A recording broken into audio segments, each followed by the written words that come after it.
할렐루야.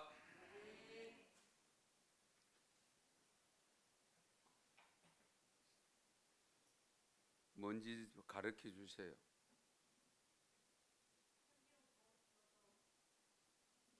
성경 봉독 다 했어요.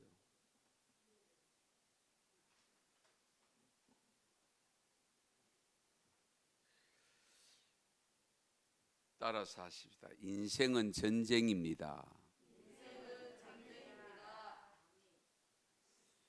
에덴에 살던 아담과 하와가 옷을 입지 않고 수치를 못 느낀 채 몇 년을 살았는지는 모르지만 아름답게 살다가 하와가 사탄에 의해서 죄를 범하지요. 하나님의 말씀을 불순종함으로 죄가 들어오고, 죄가 들어옴으로 인해서 에덴 동산에서 추방을 당해서 결국 낙원을 잃어버린 채 나가서 살면서 그 살아가는 삶은 전쟁의 시작이었습니다.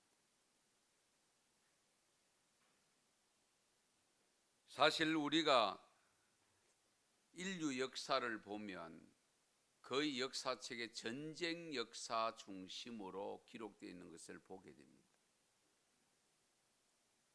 그리고 가는 곳마다 중요한 나라들, 나름대로 역사가 있는 나라들을 가보면 전쟁 기념관들이 거의 다 있습니다. 우리나라도 용산에 가면 전쟁 기념관이 있고 전쟁 박물관이 있고, 우리 여기 가까이 있는 다부동에 가면 전투 전적 기념관이 있습니다. 성경을 봐도 특히 우리 역사서, 우리 사무엘상과 열왕기상과 역대상하서는 전부 전쟁사입니다.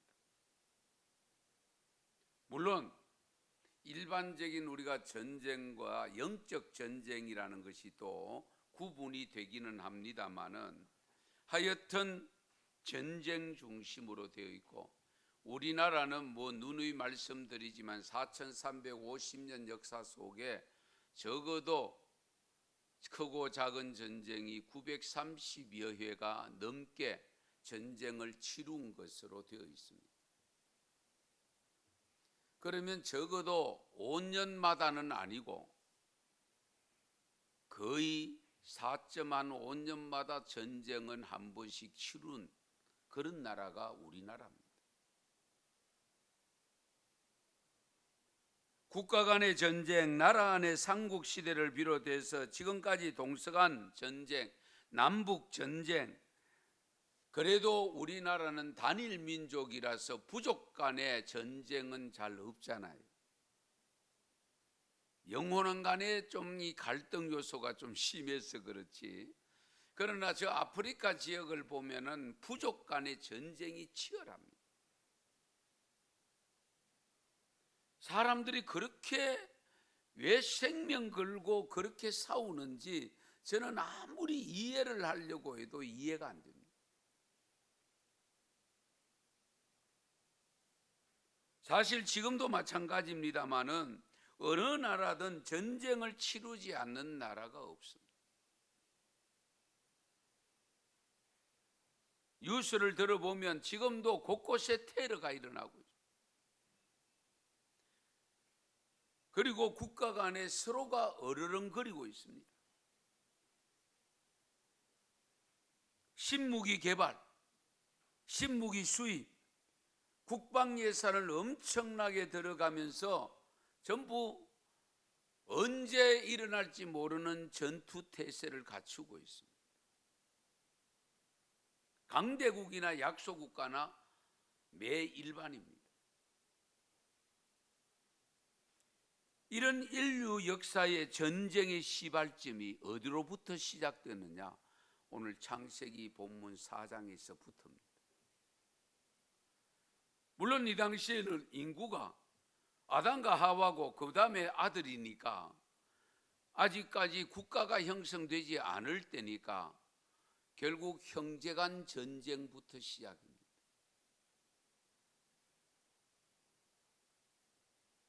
우리가 잘 아는 대로 아담과 하와가 에덴에서 추방당해서 살면서 결국 낳은 아들 가인과 아벨.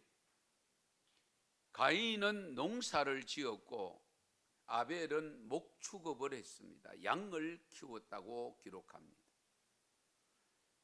그런데 하나님의 창조물이 아버지 어머니로서 모시고 있는 아들들의 입장에서 하나님을 섬기는 것은 당연하지요. 그래서 하나님 앞에 예배를 드렸습니다. 제사를 드렸다라고 되어 있습니다. 그런데 문제는 가인의 예배는 하나님이 받지 않으신데 아벨의 예배를 받으셨다고 했고, 그 사실을 모르면 참 좋았을 텐데 문제는 가인이 알아버렸습니다. 가인이 알아보니까 은근히 시기심이 발동하는 겁니다. 동생의 제사는 하나님이 받으셨다, 나의 제사는 받지 않으셨다. 그래서 하루는 가인이 야, 동생 보고 밖에 가자. 그 밖에 간다는 게 뭐 어디 갔겠습니까? 엄마 아버지가 안 보이는 들녘으로 가서 동생 아벨을 쳐 죽여서 땅에 묻어버렸습니다. 그러고 난 다음에 하나님께서 가인을 찾아옵니다. 가인을 찾아와서 네 동생 아벨이 어디 있느냐고 물었습니다. 그러니까 이 가인은 시치미를 뚝 떼면서 내가 동생을 지키는 자입니까? 이 말들을 보면 하나님을 제대로 안 믿었다는 걸 알 수가 있습니다. 그렇잖아요. 그러니까 하나님을 제대로 안 믿으니까 제사를 바로 드렸겠어요? 예배를 바로 드렸겠어요? 안 드릴 수는 없고 드려야 된다고 하니까 대충 드린 거예요. 그러니까 하나님이 받지 않으시지.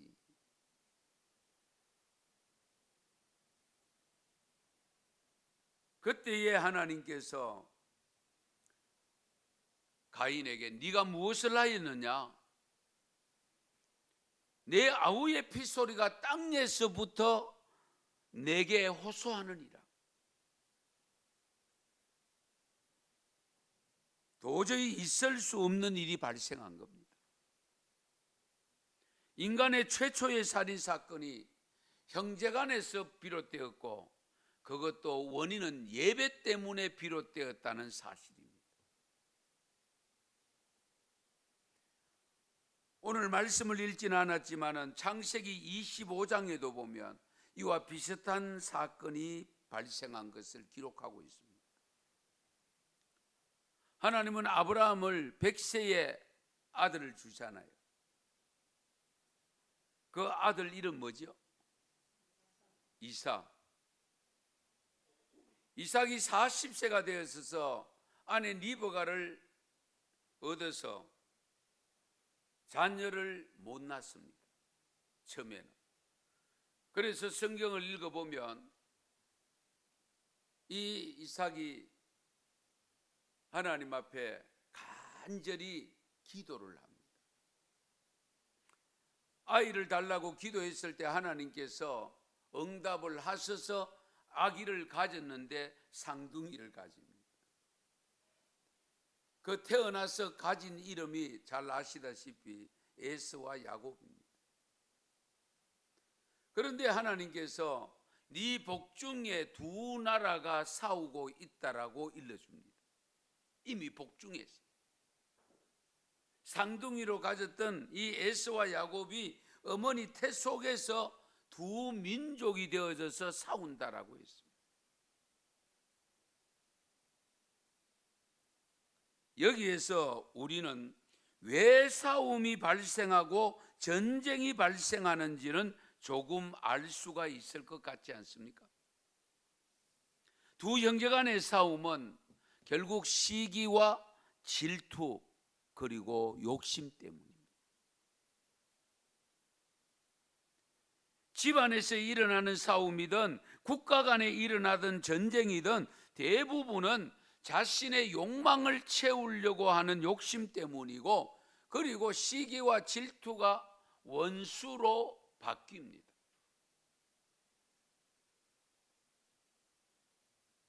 그래서 전쟁으로 변화가 됩니다.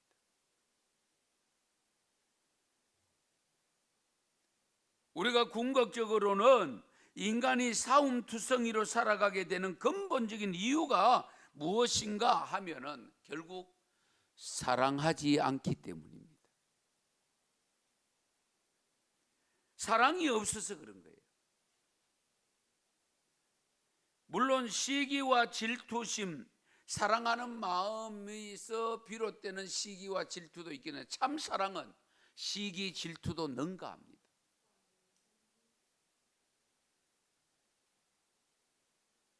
하나님의 사랑, 예수님의 사랑을 우리는 아가페 사랑이라고 합니다. 이 아가페 사랑은 어떤 것도 품고 갑니다. 시기, 질투심도 품고 갑니다. 이 사실을 가장 잘 보여주는 것이 이스라엘 초대 왕 사울과 다윗과의 전쟁에서 보여주고 있습니다.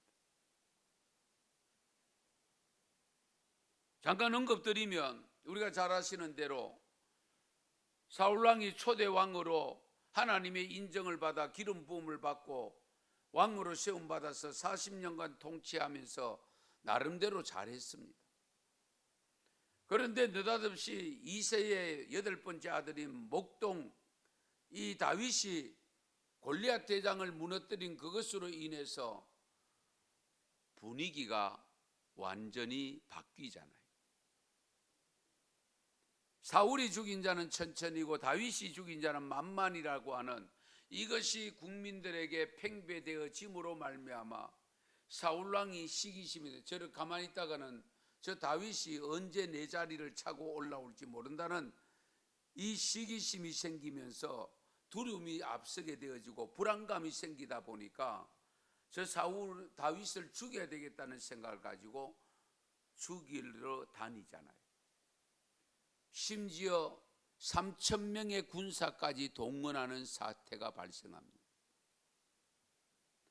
그런데도 불구하고 죽일 수 있는 기회가 와서 죽이려고 창도 던져보고 했지만은 하나님께서 피하게 만드셨고, 그러다가 굴 속에 들어갔는데 문제는 이미 다윗이 그 굴 깊숙이 들어가서 쉬고 있을 때에 추종하던 사울왕 일행이 그 굴 속에 입구에 들어와서 너무 피곤해서 잠이 고나게 들었는데 그 안쪽에 있던 다윗이 그 굴 속을 밖으로 나와도 모르고 잠을 잘 정도였습니다. 그것만 몰랐느냐, 옥깃을 칼로 베서 증거물로 가지고 나오잖아요. 그런데도 결국은 사울왕은 모르고 자고 있었고 한참 후에야 이제 알게 되는데 한번 생각해 보세요. 다윗이 분명히 원수처럼 자기를 죽이려고 하는 사람이 누워 있는데 절호의 기회가 왔음에도 불구하고 신하들은 해치려고 하는데, 그런데 다윗은 하나님께서 기름 부어 세운 종을 왕을 내 손으로 해칠 수 없다고 하는 그 믿음 하나, 그 이 생각으로 결국은 해치지 아니하고 나왔잖아요. 사랑이 없으면 시기심이 발동하고, 이 사랑이 주님의 사랑을 가지고 있으면, 아가페 사랑을 가지고 있으면 그런 것은 문제가 되지 않습니다.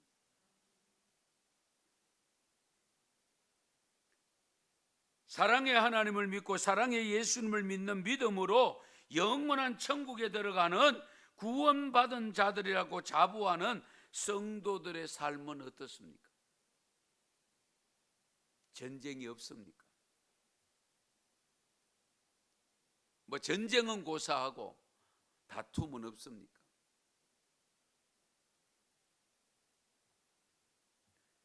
사랑이 많아서 시기와 질투를 하지 않습니까?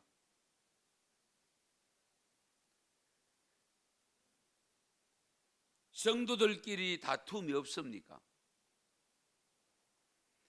교회와 교회는 평안히 잘 지내고 있습니까? 교단과 교단은 싸우지 않고 있습니까?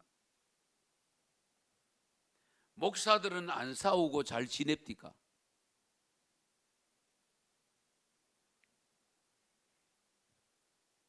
최초의 인간의 두 아들이 싸웠고 믿음의 조상인 아브라함의 손자들로 태어난 쌍둥이 에서와 야곱도 싸웠습니다. 그 후손들이 안 싸우겠습니까? 그 피가 어디 가겠습니까? 그 DNA가 어디 가겠습니까? 그래서 성경에 보면 때로는 사랑의 하나님을 의심하게 될 정도로 전쟁사가 많이 기록되어 있습니다. 하나님의 선택된 백성들이라고 하는 유대인들, 저 이스라엘 백성들 중심으로 전쟁이 끊임없이 일어나잖아요. 이스라엘 대적하에 일어났던 사람들이 모압과 암몬 자손을 비롯해서 페르시아, 바빌론, 그리고 아수르, 블레셋, 오늘날도 역시 아랍 나라들, 이란, 이라크 중심으로 해서 계속 전쟁 속에 살아가고 있습니다. 꼭 총을 쏘고 포를 쏘고 하는 맞닥뜨린 전쟁이 아니라도 늘 긴장감 속에 살고 있습니다. 우리나라도 마찬가지 아닙니까? 우리가 거시적인 세계사는 접어두고라도 현재 우리의 삶을 통해서도 보면 온통 전쟁투성입니다. 예를 들어 볼까요? 입시 뭐라고 하죠? 나는 왜 입시를 전쟁이라고 단어를 쓰는지 모르겠습니다만 입시 전쟁, 취업 전쟁, 기술 전쟁, 산업 정보 전쟁, 전부 전쟁입니다.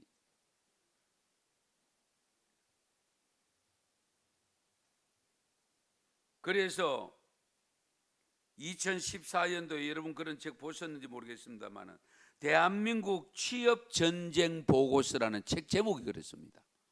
대한민국 취업 전쟁 보고서 2014년도에 발간됐습니다.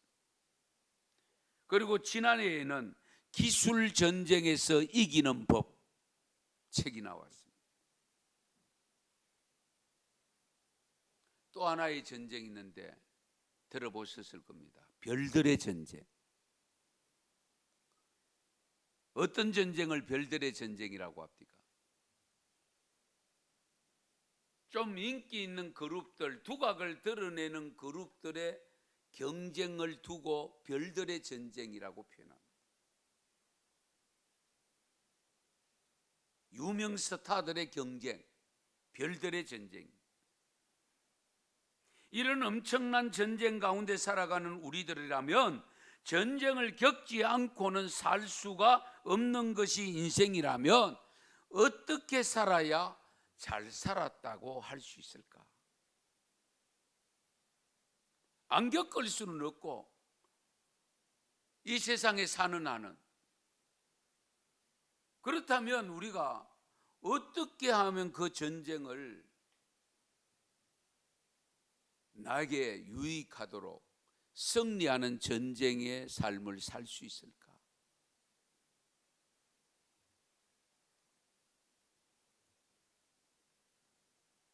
전쟁이 왜 발생하는가? 앞에서 잠깐 언급했습니다만 시기와 질투심이라고 했는데 거기에 하나 더 요소가 들어가면 경쟁심입니다.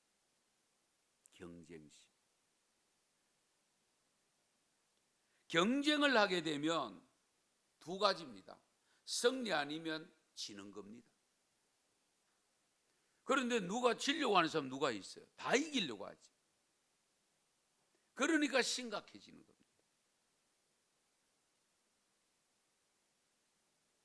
누구든지 무엇을 하든지 일단 경쟁에 돌입하면 이기려고 하기 때문에 지려고 하는 사람이 없기 때문에 전쟁이 될 수밖에 없는 거예요. 특히 우리나라 경우는 인생들이 전쟁에 시달리다가 피곤하여 지쳐 쓰러지는 사람들이 많습니다. 그 이유는 살아남기 위해서입니다. 상대방을 이겨야 내가 살아남기 때문에. 좁은 국토에 자원은 없고 사람은 많고 그러다 보니까 자연적으로 경쟁할 수밖에 없고 내가 지면 내가 죽어야 되고 내가 이기면 상대방이 죽고 내가 살고 이런 틈바구니 속에서 살다 보니까 모든 것이 전쟁으로 통합니다. 그래서 학교도 서열을 중시하고 성적을 중요시하다 보니까 점수 1점, 2점 차이로 등위가 왔다 갔다 하고 입학 합격과 떨어짐이 왔다 갔다 하다 보니까 이것은 뭐 형제간도 없고 친구도 없고 그 속에 들어가면 자연스럽게 나도 모르는 사이에 그런 위치에 그런 삶에 젖어듭니다.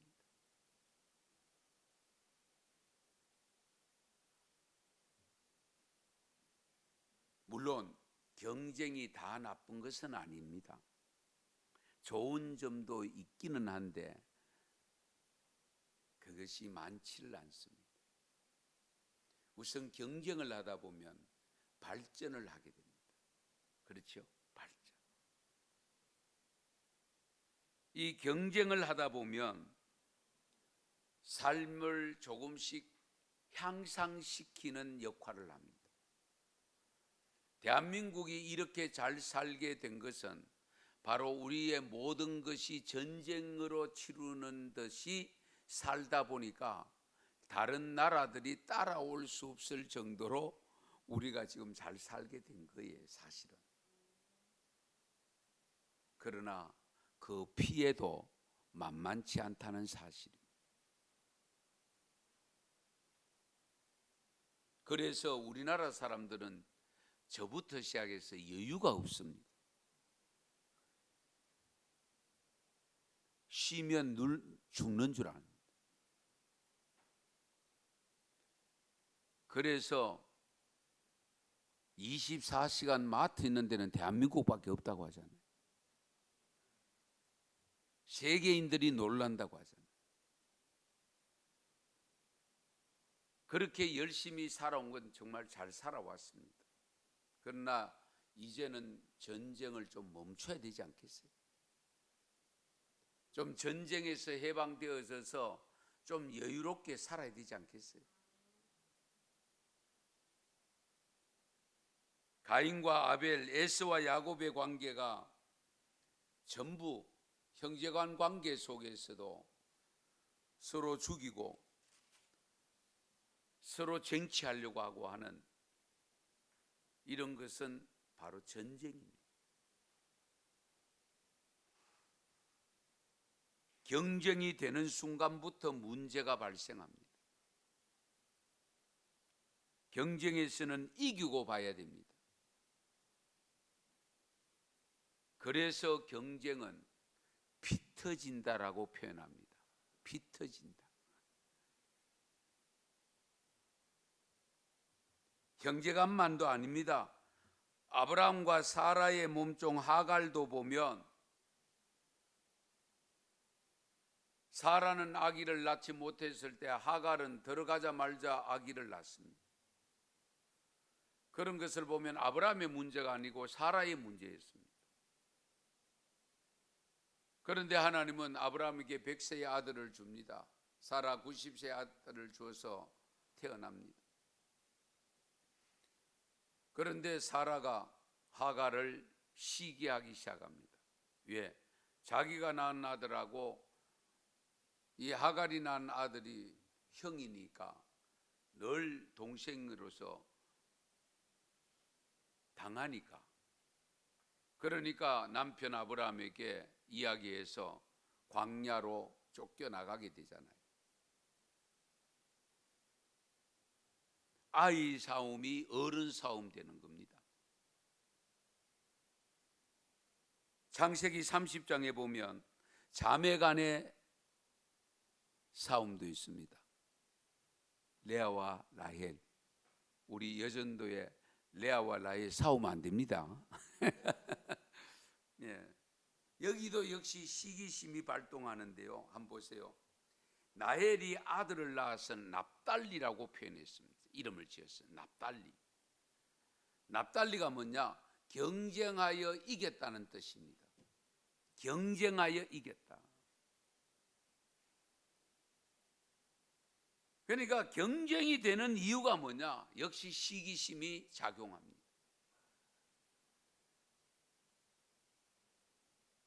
경쟁의 긍정적인 측면은 발전적이고 향상입니다마는 부정적인 측면은 참으로 많습니다. 경쟁을 하다 보면 자연스럽게 앞서가는 사람보다 뒤처지는 경우가 발생하면 실망감을 갖습니다. 자기의 스스로 자기를 실망합니다. 그래서 낙심이 되는 거예요. 상처를 받습니다. 상대방을 해치려고 하는 악한 마음이 작용하기 시작합니다. 왜? 지고는 못 사니까. 경쟁심은 좋은 면보다는 좋지 않은 면이 더 많습니다. 우리나라가 경쟁체제를 자극해서 오늘의 나라가 되었다고 하지만 이제부터는 좀 우리가 이 경쟁체제에서 벗어나야 됩니다. 그래서 우리 학교도 평준화 했지만은 아직도 평준화가 되지 못하고 있습니다.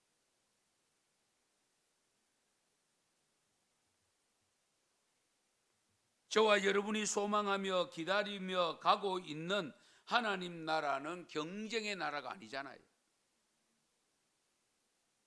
하나님의 나라는 오직 성령 안에서 의와 평강과 희락의 나라입니다. 하나님의 나라는 등수가 매겨지는 성질의 것이 아닙니다. 1등, 2등, 3등이 아닙니다. 하나님의 나라는 모두가 1등 될 수도 있고 모두가 꼴찌 될 수도 있습니다. 누구든지 믿는 자는 다 구원을 받는다고 했습니다.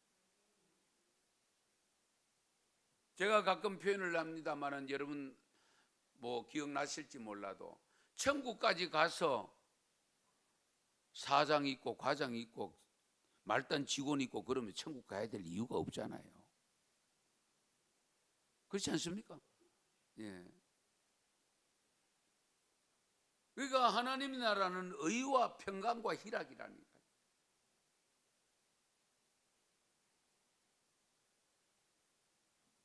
하나님의 나라는 다 함께 가는 나라입니다. 남을 이겨야 가는 나라가 아닙니다. 다만 진정한 경쟁자가 있다면 그것은 자기 자신입니다. 그리고 사탄입니다. 왜? 사탄은 지금도 우리를 하나님의 나라에서 벗어나게 만들려고 다가와서 시비를 걸고 있습니다. 전쟁을 하자고 덤벼들고 있습니다. 그래서 사탄과는 끝까지 싸워야 됩니다. 그걸 우리는 영적 전쟁이라고 표현합니다. 영적 전쟁은 끝까지 싸워야 됩니다. 교회 안에서 잘하려고 하는 마음은 갖되 경쟁심은 없애야 됩니다. 우리가 서로 잘나려고 하는 마음은 가져야 됩니다. 그렇잖아요. 그러나 경쟁심이 작용하면 안 됩니다. 교회에서는 더불어 함께 잘나도록 해야 됩니다. 나도 가고 너도 가고 우리 모두가 같이 가자 이렇게 돼야 됩니다. 네. 교회 안에서 이기고 지는 것이 있으면 안 됩니다. 사실 등위 매기는 것 그렇게 바람직하지 않거든요. 제가 시상할 때마다 갈등 느끼는 것이 목사로서 항상 있습니다. 전도, 시상. 정말로 해야 되나? 그런 것을 다 우리가 보다 더 함께 더 잘하기 위해서 그렇게 잘 작용하면 괜찮은데, 거기에 상 받는 사람은 우쭐댈 수 있고 못 받는 사람은 시기심이 발동해서 두고 보자 이럴 수 있거든요.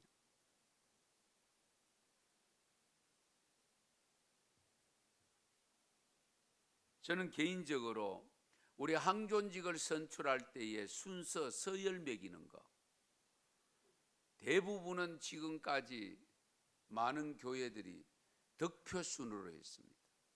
기억나실 겁니다. 득표 순으로. 저는 그것 자체가 경쟁심을 유발시키는 겁니다. 일정한 표 이상 얻으면 누구든지 다 되는 거잖아요. 대통령 당선될 때 40%, 30% 대통령도 있고 70% 대통령도 있고 옛날에는 만장일치도 있고 대통령. 그래서 저는 가나다 순으로 하시든지 연령 순으로 하시든지 일단 1차에 합격했던 2차에 합격했던 다 들어왔으면 그 자리에서 그렇게 가는 것이 맞다라고 여기고 있습니다. 그런데 전통이 있다 보니까, 내려오는 전통이 있다 보니까 그것이 또 쉽게 바꾸어지지를 않더라고요. 득표 순으로 해야 된다. 앞으로 은성교회는 아직 그런 예가 없습니다만은 그렇게 하려고 하지 않습니다. 예. 인생이 전쟁이라면 우리는 반드시 승리는 해야 되지 않습니까? 우리가 세상에 살고 있는 한 이 전쟁 같은 삶을 피해갈 수는 없습니다. 다만 어떤 승리자가 될 것인가가 중요합니다. 어떤 승리자가 될 것인가. 참된 승리는 어떤 승리일까? 참된 이김은 어떤 이김이어야 할까? 참된 경쟁의 승리는 남도 살리고 나도 사는 방법입니다. 할렐루야. 남도 살리고 나도 사는 방법. 아니면 나는 죽고 남을 살리는 것이 참된 승리자입니다. 세상의 이치는 정반대지요. 내가 살고 남이 죽어야 되지. 그러나 하나님의 방법은, 하나님의 앞에서 참된 승리는 내가 죽고 상대방을 살리게 하는 것이고 상대방도 살고 나도 같이 사는 방법을 선택하는 것을 말씀하고 있는 겁니다.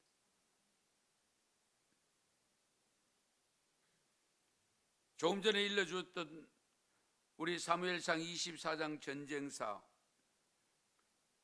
사울과 다윗의 이야기. 다윗은 사울 왕도 살고 자기도 사는 방법을 선택했습니다. 그러니까 하나님께서는 끝내 사울 왕은 폐위시키고 다윗 왕을 등극시켜서 성군 다윗으로 만들어 주셨지 않습니까? 만약에 다윗이 그 구릴 속에서 사울 왕을 해쳐버리고 자기가 왕이 되었다고 했을 때에 또 다른 사람이 자기를 해치고 왕이 될 사람이 없다는 보장이 있어요.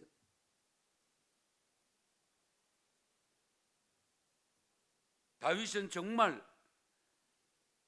상대방도 살리고 자기도 사는 길을 선택했고 그래서 참된 승리자가 된 겁니다.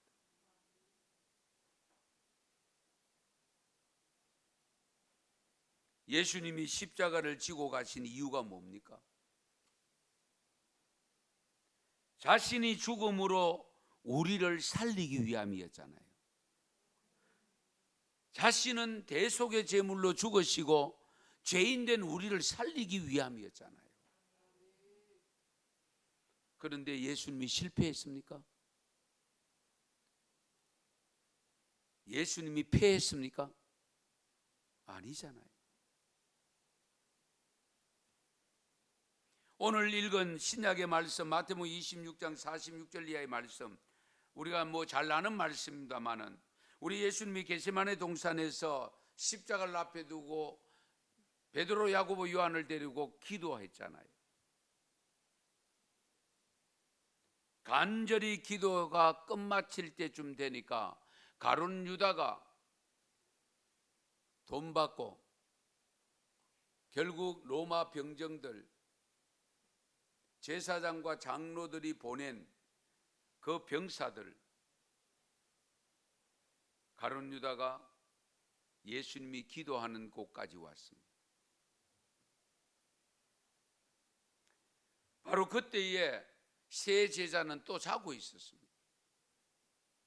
오늘 말씀 읽어보시면 예수님께서 자고 있는 세 제자에게 와서 일어나라, 함께 가자, 나를 파는 자가 가까이 왔느니라. 그런데 제자들이 깨어서 보니까 가룟 유다가 앞장섰습니다. 대제사장들과 장로들이 파송한 사람들이 칼과 몽둥이를 들고 함께 와 있었습니다. 이렇게 된 것은 가룟 유다와 이미 말을 맞췄습니다. 왜냐하면 거기 병사들은 예수님의 얼굴을 본 적이 별로 없기 때문에. 그래서 가룟 유다가 내가 라삐어 하고 인사, 입을 맞추는 자가 예수다. 그렇게 입을 맞추고 와서 가룟 유다가 보기 좋게 이렇게 말합니다. 라삐어 안녕하시옵나이까. 3년 동안 따라다니며 제자 훈련을 받고 동고동락하며 많은 이적과 기적을 보면서 살았던 제자치고 라삐어 안녕하옵십니까? 말이 됩니까? 있을 수 없는 일이잖아요.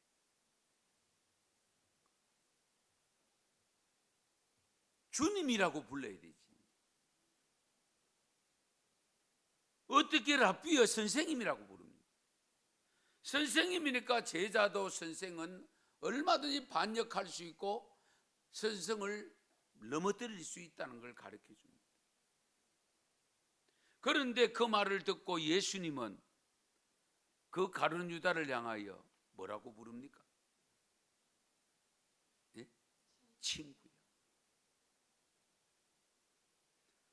참, 예수님 속도 좋다. 친구라고 부릅니다. 친구야, 네가 무엇을 하려고 왔는지 그대로 행하라. 다 알고 계시니까. 결국 친구가 배신했다는 것인데 그때의 유다와 같이 올라온 군병들이 예수님을 포박을 합니다. 이때의 성질 급한 오늘 본문에서는 이름이 구체로 나타나다 다른 복음서에 보면 베드로입니다. 자기가 차고 있던 칼을 뽑아가지고 대제사장의 종 말고의 귀를 떨어뜨리잖아요. 그때 예수님께서 또 베드로를 향해서 칼을 쓰는 자는 칼로 망한다 그러면서 칼을 꽂아라. 칼을 쓰는 자는 칼로 망한다. 전쟁하기 좋아하는 사람 전쟁하다가 망한다, 그 이야기. 싸우기 좋아하는 사람 싸우다가 망한다, 그 뜻입니다.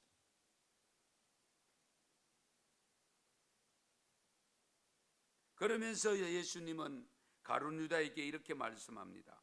내 아버지께 구하여 지금 12군단 더 되는 천사를 보내시게 할 수 없는 줄로 아느냐? 내가 만일 그렇게 하면 이런 일이 있으리라 한 성경이 어떻게 이루어지겠느냐? 내가 너희들 이렇게 하는 거 못 막아서 이렇게 하는 줄 아느냐?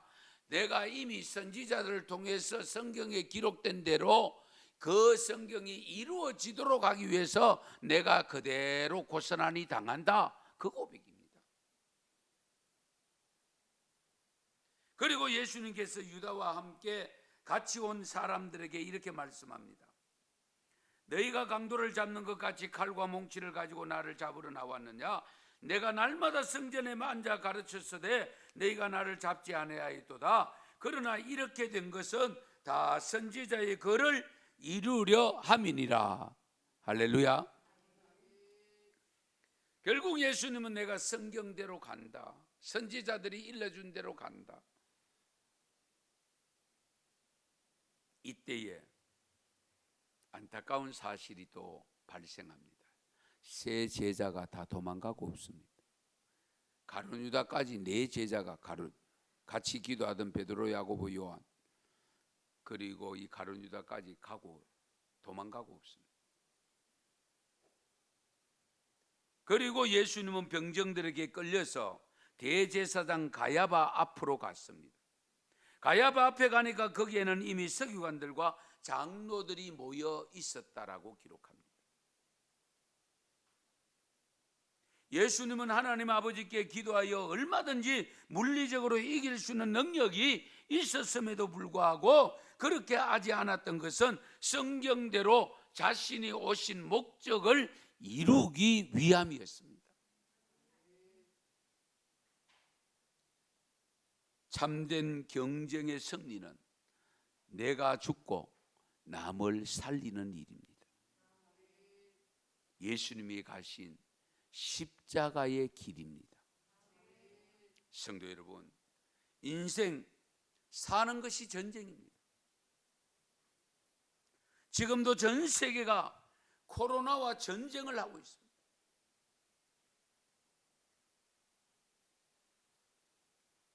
그런데 생각지도 못한 미국에 코로나가 닥치니까 무슨 전쟁이 일어납니까? 사재기 전쟁이 일어났습니다. 마트에 물건이 다 동났습니다. 미국 사람들이 그럴 줄은 꿈에도 생각도 못했어요. 그런데 오히려 대한민국 사람은 천년덕스럽게 잘 살고 있고, 왜? 하도 전쟁이 일어난다는 많이 속아가지고 이제 더 이상 안 속으려고. 그런데 가만히 생각해 보시다.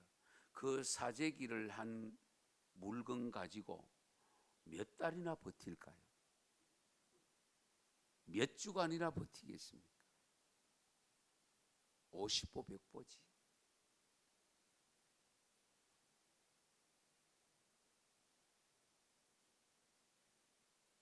인생이 전쟁이라면 승리하는 전쟁이어야 하지 않겠습니까? 그 승리하는 인생이 되어야 되지 않겠습니까? 승리하는 전쟁을 위한 방법에는 우리가 손자병법, 우리 이렇게 많이 지피지기면, 그런데 백전백승이라는 그것은 없대요. 저도 자료를 조사해 보니까 백전백태래요. 백태. 그러니까 자기를 알고 상대방을 알면 100번 전쟁을 할 때에 100번 위험을 이길 수 있다는 뜻이랍니다. 백전백생 성자가 아니고 백전백태래요. 태. 예. 물러갈 퇴자가 아닙니다. 태입니다. 함부로 하면 다릅니다. 위험한 지경에서 벗어난다는 뜻입니다.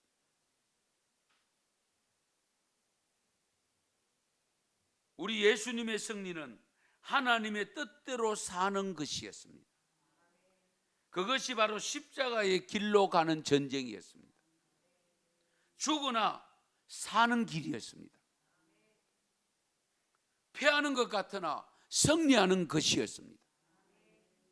일평생 치열한 경쟁사회에서 무서운 전쟁을 치르며 살아갈 때에 예수님처럼 나는 죽고 상대방을 멋있게 살려둘 때에 나도 다시 사는 참된 승리자가 될 줄로 믿습니다.